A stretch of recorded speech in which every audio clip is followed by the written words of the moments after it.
Calliope Muses by Mark Arnold. She didn't walk into the Louvre, she arrived like a storm in heels. The doors parted before her, held by men who didn't know why they were smiling, only that it felt like the right thing to do. Security nodded. One tipped his cap. Another stood a little taller, hand near his chest, as if remembering a dream he hadn't had yet. Their tip, a gentle smile, their reward, a look in their direction, their memory of it gone by the time she passed. She wore black today, tailored, subtle, expensive, not flashy, never that. She didn't need to beg for attention. She carried it with her like perfume. A wide-brimmed hat cast a soft shadow across her cheekbones. Sunglasses shielded eyes that had watched empires rise and collapse between brushstrokes. One gloved hand held a purse the colour of spilled wine. The other trailed along the polished wall, fingers never quite touching it. She walked as if she owned the building, not in the way of money, in the way of memory. "When I feel even the faint trace of a shadow of a doubt," she said aloud to no one in particular, "I come to a museum, to visit old friends." The Louvre was her favourite. So many loves here, so many memories. She paused just inside the gallery entrance and inhaled like a sommelier, catching the note of something ancient and rare. Still air, linseed oil and dust stirred by ghosts. Smells like home. She adjusted the tilt of her hat. She walked forward, heels soft on marble, toward a boy with a sketch pad who hadn't looked up yet, but would. He sat hunched on a bench in front of the Modigliani, sketch pad balanced on one knee, a mechanical pencil clenched in his hand like a weapon. Hair too long. Hoodie with one thumb poking through a frayed cuff. He wasn't bad, not brilliant either, not yet, but there was a hunger in him, and that was enough. She sat beside him without a word. Not close, not far, just beside.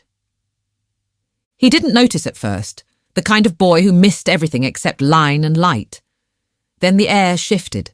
Perfume, expensive, floral, familiar. His pencil slowed. A glance. Holy shit.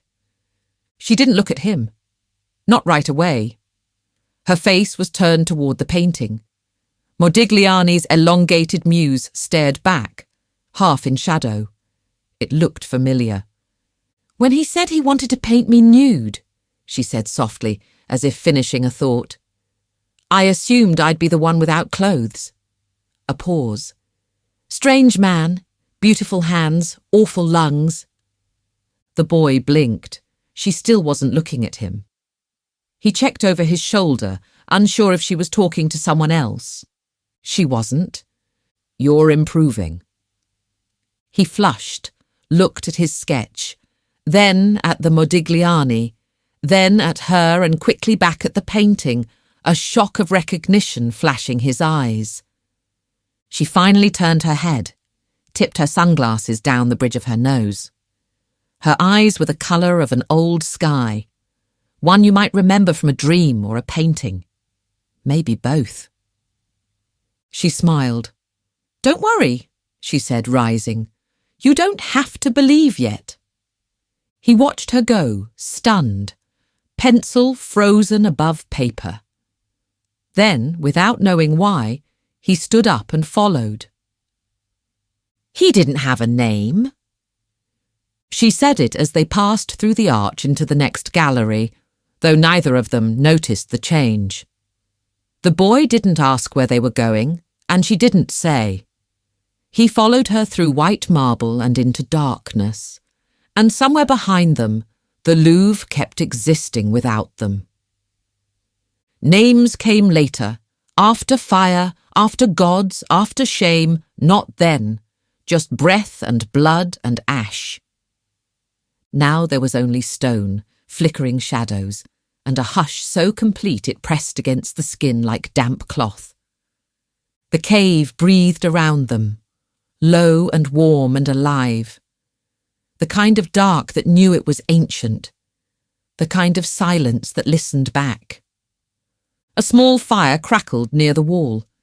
He was there, the first one. A man crouched low, covered in soot and fear. Wide eyes, hands shaking. A burnt stick held like a holy object. He didn't look at her. No one ever did. Not then. She was there. She had always been there.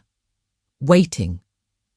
He thought he was alone, that the flickering in his skull was madness, that the pictures in the rock were ghosts. He picked up the coal anyway. The man reached toward the wall, trembling. Charred fingers brushed stone. Then, bison. Herds of them. Running, breathing, beautiful. He didn't draw what he saw. He drew what he felt. He drew memory before memory had a name. She moved closer, no sound to her steps, just the warmth of presence. She didn't speak. She didn't need to. She knelt behind him, wrapped her arms around his hunched frame, and kissed the nape of his neck with a breath. He stilled and kept drawing. We created something together, he and I. Not a god, not yet. Something more dangerous. Ash on his skin, fire in his veins, a bison's breath in the dark. He painted the soul of the world, and I kissed him for it. The boy stood beside her now, though he didn't know how he'd gotten there. He looked at the wall, at the trembling figure, at the beast taking shape from soot. He didn't ask questions.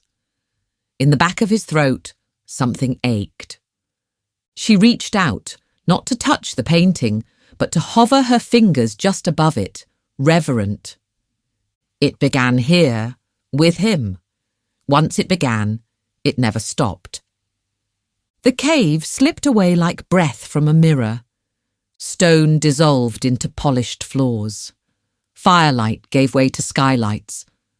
The hush of ancient darkness softened into the civilized murmur of a museum gallery. No one noticed they had gone anywhere. No one noticed they had returned. She walked a few steps ahead of him now. The heels of her shoes made no sound on the marble, though he was certain they should. He followed, sketchpad clutched under one arm, as if afraid the memory might drift away like smoke.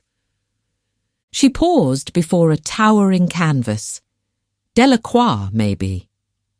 He did not see the painting. He only saw her. That was the first, she said, adjusting her gloves as if preparing for a dinner party, though I suppose he would not have understood that. What we did in that cave, what I helped him do, was dangerous. No one had ever made beauty before. Not like that. A group of tourists passed nearby. None of them looked at her. One brushed her shoulder and blinked, confused, as though something had slipped from memory mid-step. She turned slightly, her face half in shadow beneath the brim of her hat. The moment art was born, death became possible. That's what no one understands. The bison was immortal until he painted it. Then it could die. Her eyes settled on a nearby frame, smaller, intimate, darker. Something older. She moved on. He followed, silent. I have loved so many, she said, almost to herself. Only one ever made me stay. The gallery was warm. Light pooled at the far end, soft and golden, filtered through centuries. She stopped before the painting that no longer needed a name. The boy caught up, breath held without realizing. There she was, Mona Lisa, smiling, still. Moving closer, she tilted her head, studying the familiar curve of the mouth. Everyone asks about the smile. They should be asking what made him laugh. The boy said nothing. It did not seem his place to speak. She stepped closer, her reflection faint in the glass, too faint to be trusted. She came in the afternoons, wore velvet gloves and never spoke more than necessary. He called her Lisa. She called him Maestro. I stood behind him, just outside the edge of the canvas. There had been no firelight this time, no shaking hands, only sunlight through high windows and the constant scratch of charcoal against parchment. He saw everything. He didn't need me to show him. Leonardo had not painted her. He had not even looked at her directly. He had simply allowed her to exist in the room while he worked. He knew she was there. Her presence was exhausting. That was all. He never kissed me. She said it plainly, without regret. He never reached for me. He didn't need to. She stepped aside, letting the boy approach. He looked at the painting, unsure what to see now that he had heard too much. We did not make love, she said softly, but we did build machines together. Behind closed doors, after Mona Lisa had left for the day, there had been sketches, notes in mirror script, laughter that surprised them both. He made blueprints for wings and asked me if I thought gods could be designed. I said no. He said that was a shame. She smiled faintly. He let me go. A pause. Stillness in the gallery. Even the boy seemed to feel the shape of that sentence. He is the only one who ever did. He never had me to let go, I suppose. I wasn't needed, and for that I loved him. She turned, and the heels of her shoes whispered against the floor. The smile behind the glass watched them leave. She didn't stop walking until the walls around them changed again. The gallery narrowed, the ceilings seemed to rise. The air grew denser, full of effort and expectation. The boy followed her into a space that felt louder, even in silence. Leonardo was jealous of only one man. He would never admit it, of course. He had too much dignity, too much style.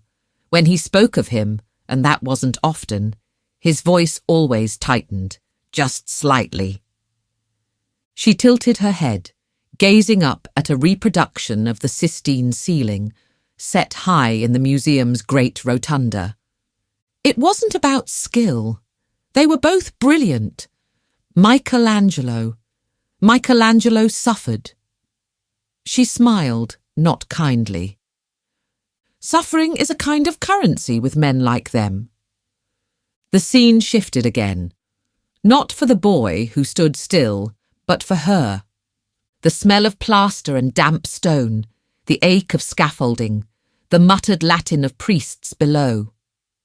There he was, Michelangelo, shirt smeared with colour, sleeves rolled, arms too broad for a scholar, hair a mess, eyes dark with sleep and divine frustration. He never wanted to paint it. He told the Pope to find someone else. He was a sculptor, not a ceiling monkey.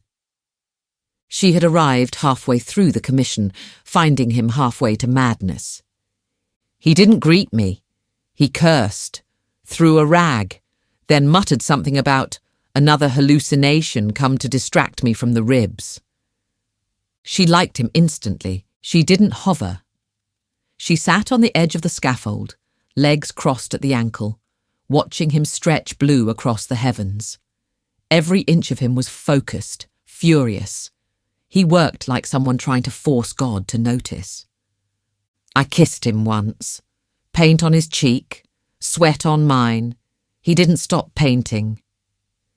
He grumbled about scaffolds and saints, muttered epithets in 3 languages, then asked her what she thought of Adam's hand. She told him it looked lonely.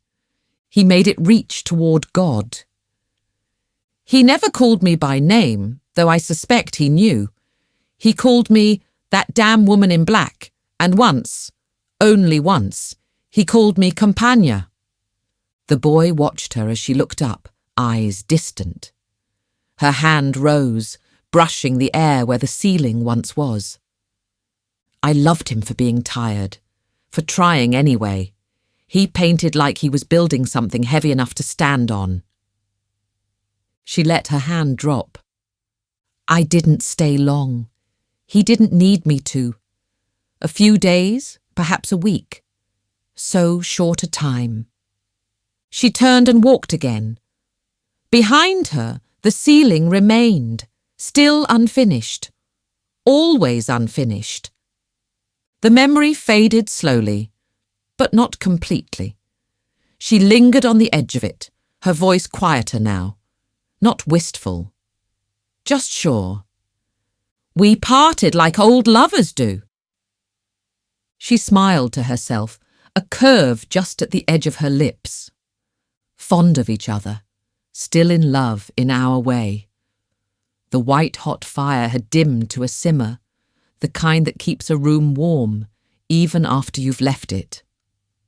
He had looked up from his scaffolding, paint in his hair, brow creased, not with anger, just with the weight of creation. He never begged me to stay. He never asked me to leave. He just nodded. She had climbed up, kissed him on both cheeks, slow and familiar, once to the right, once to the left, her lips brushing the ridge of his flattened nose.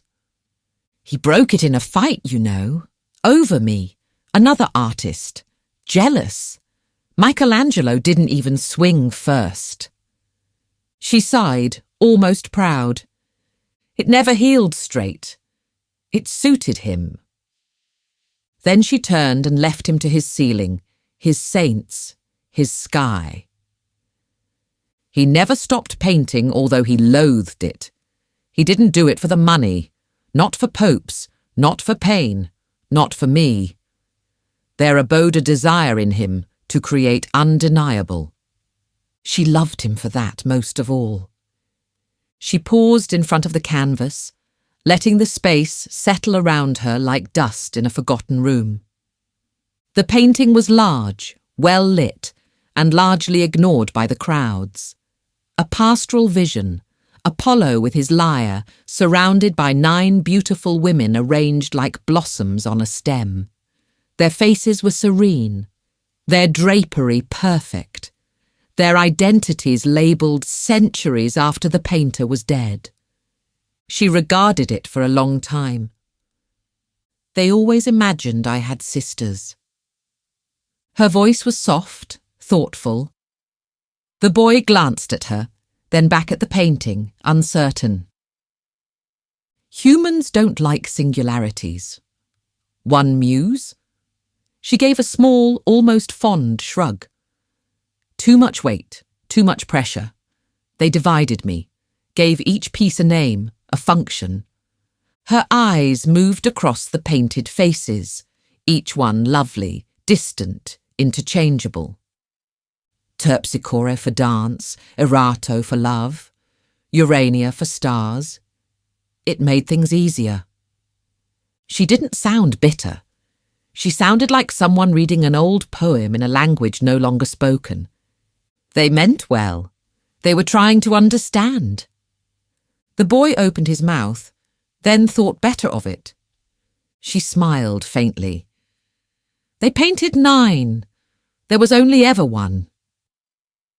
She tilted her head, as though seeing something beneath the oil and varnish. Not judgment, recognition. The way someone might look at a childhood portrait drawn by a stranger. That one in the centre. She nodded toward the figure with 4 sisters on either side. They gave her a scroll and a serious expression. She's the one they prayed to when they wanted to be remembered. I took her name. She glanced sidelong at the boy. None of them ever guessed my name. Not really. She turned from the painting. Her heels whispered across the marble floor. Only one did.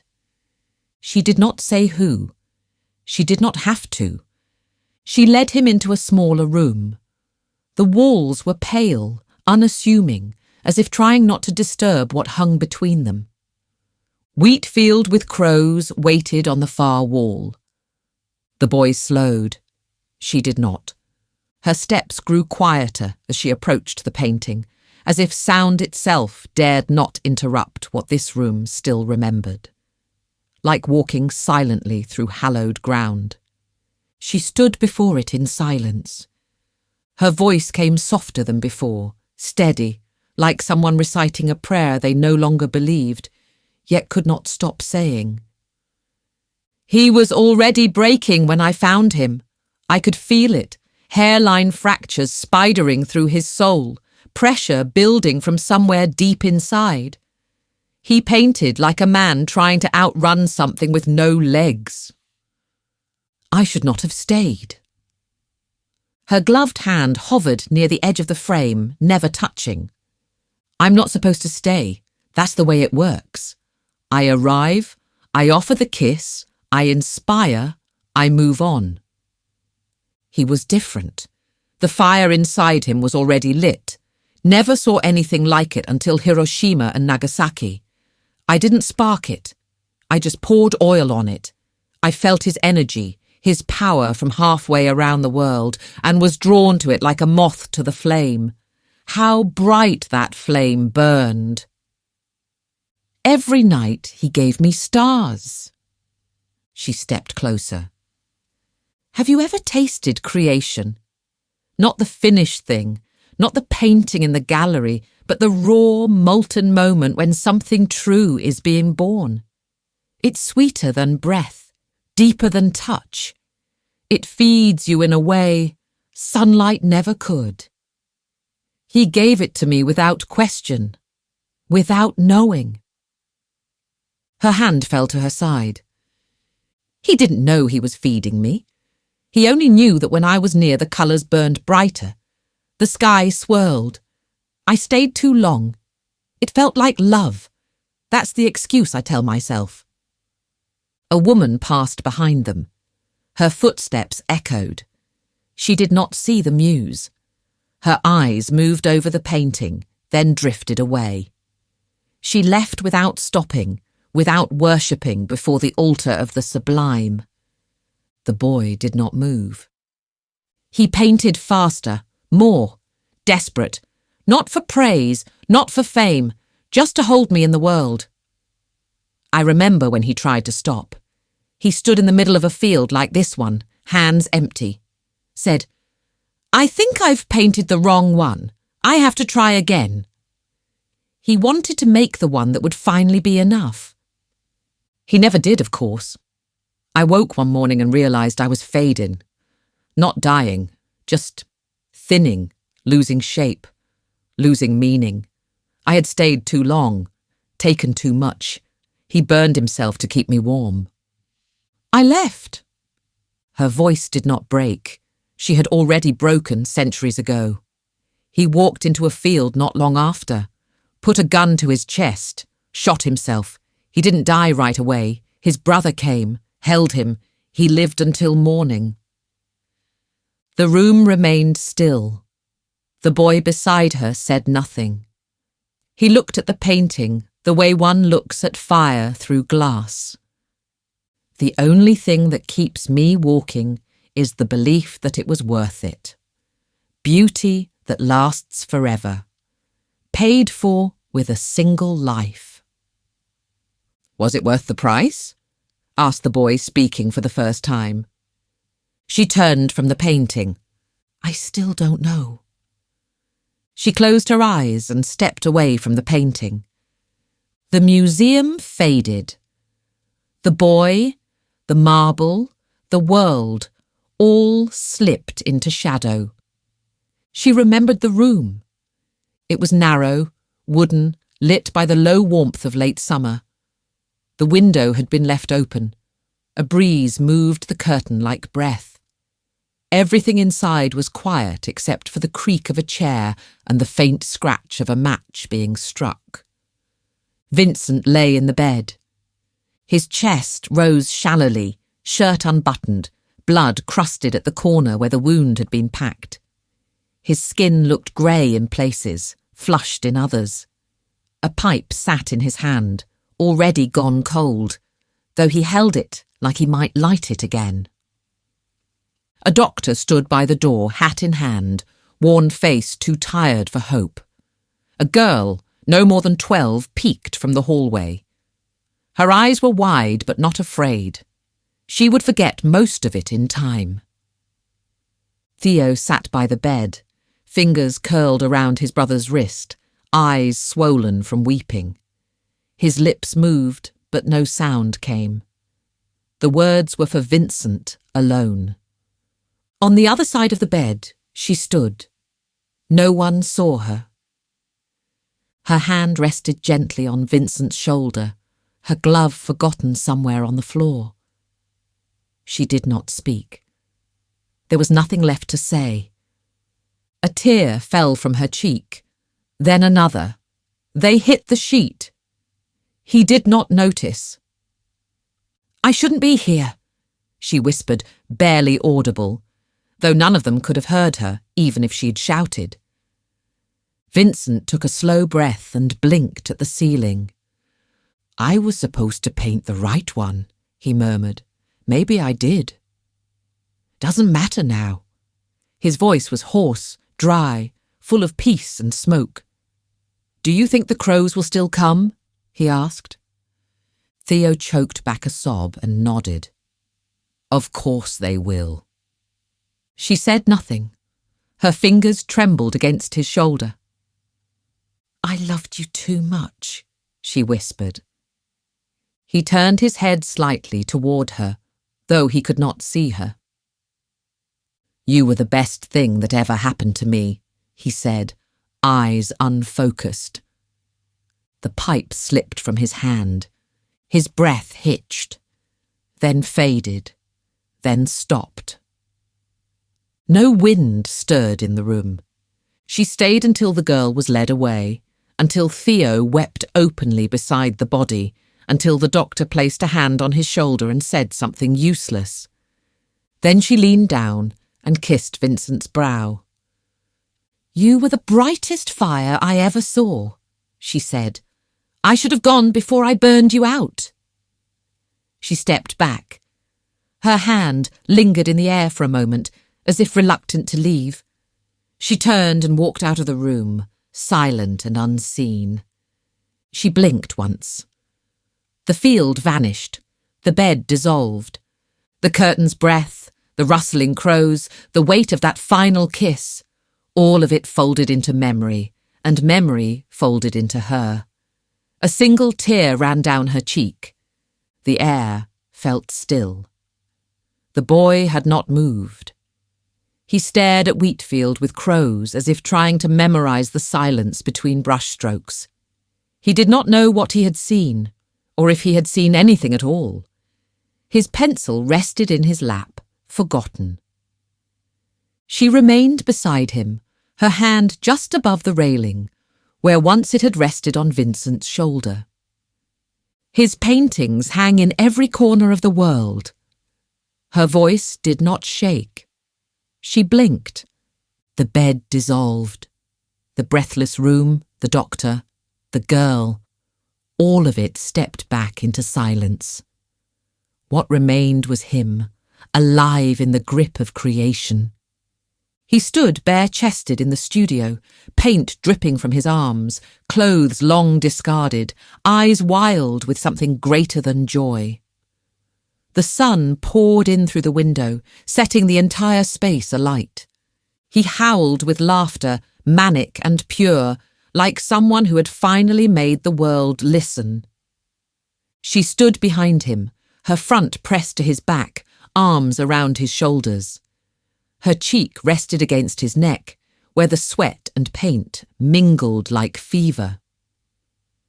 "They're just flowers," he shouted, slashing the brush across the canvas. "They're just... He could not finish. The rest came out as a sound, half sob, half triumph. She kissed his shoulder, smeared yellow across her lips. Let them see what it looks like when a man turns himself into colour. The canvas devoured him. He painted not like someone making something. He painted like someone becoming something. That was how she remembered him. Not broken, not bleeding. Alive. Glorious. Sunflowers stood alone in the centre of the gallery. The light was soft. A red rope ringed the frame. The sign read, "On loan from the National Gallery, London."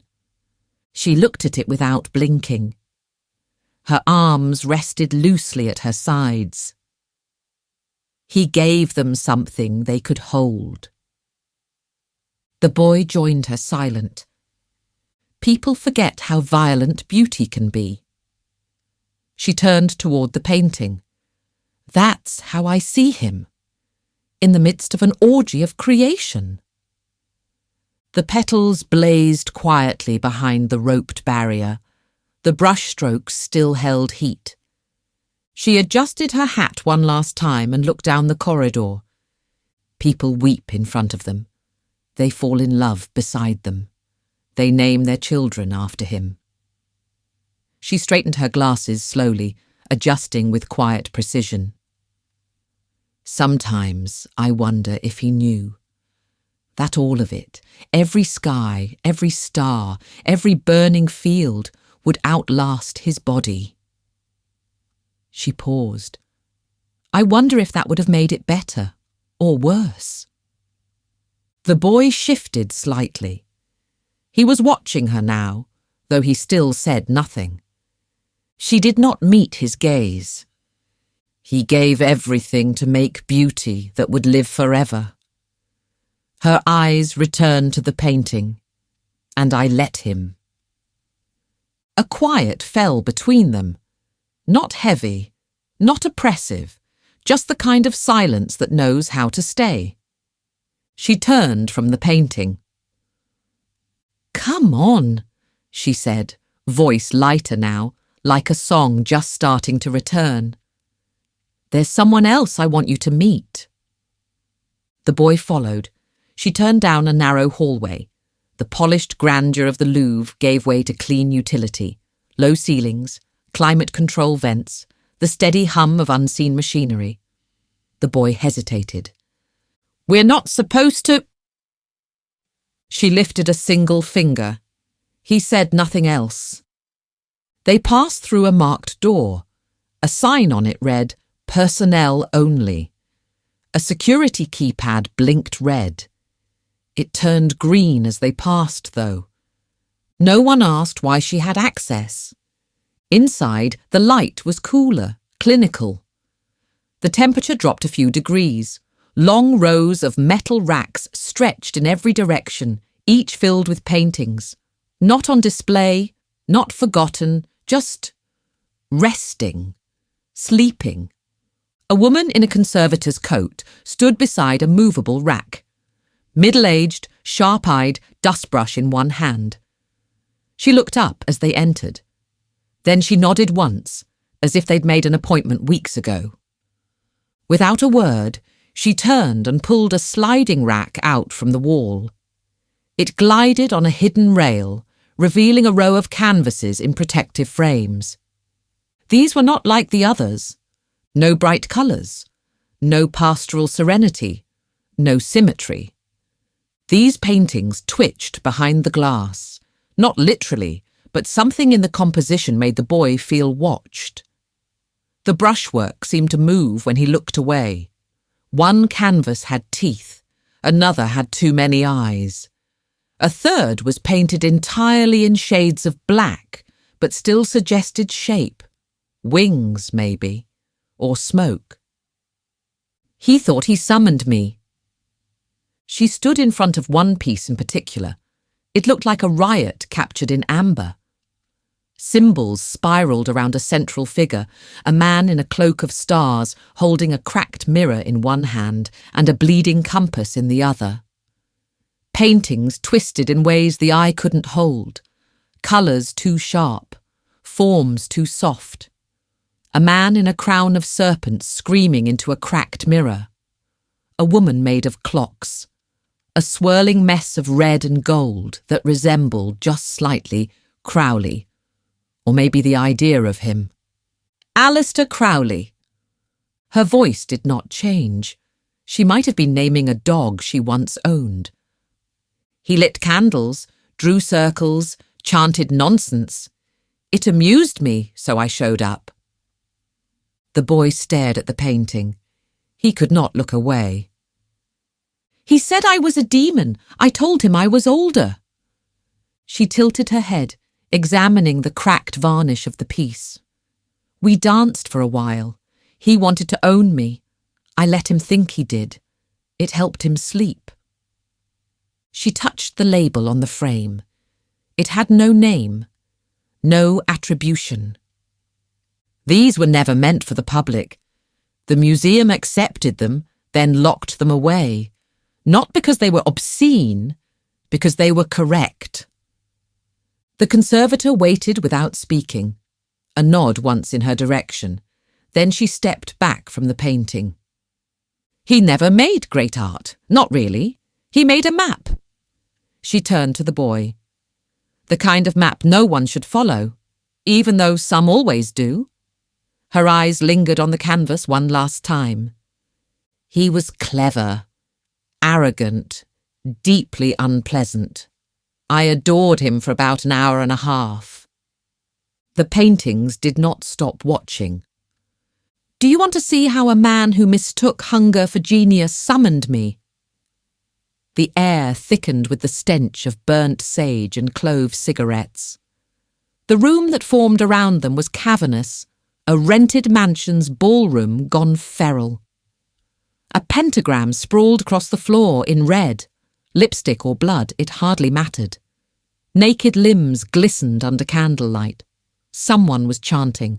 Someone was vomiting. A goat, bewildered and uncooperative, stood near the harpsichord. At the centre, Crowley posed like a debauched saint. Velvet robe gaping over a sweat-slick chest and a distended belly. A goblet in one hand, a smudged parchment in the other. His voice boomed, rehearsed and unconvincing. From the void I call thee. From the abyss between stars. He paused, squinting at the goat.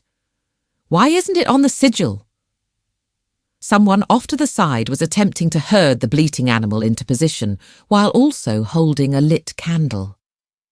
The goat, clearly more sober than anyone present, resisted.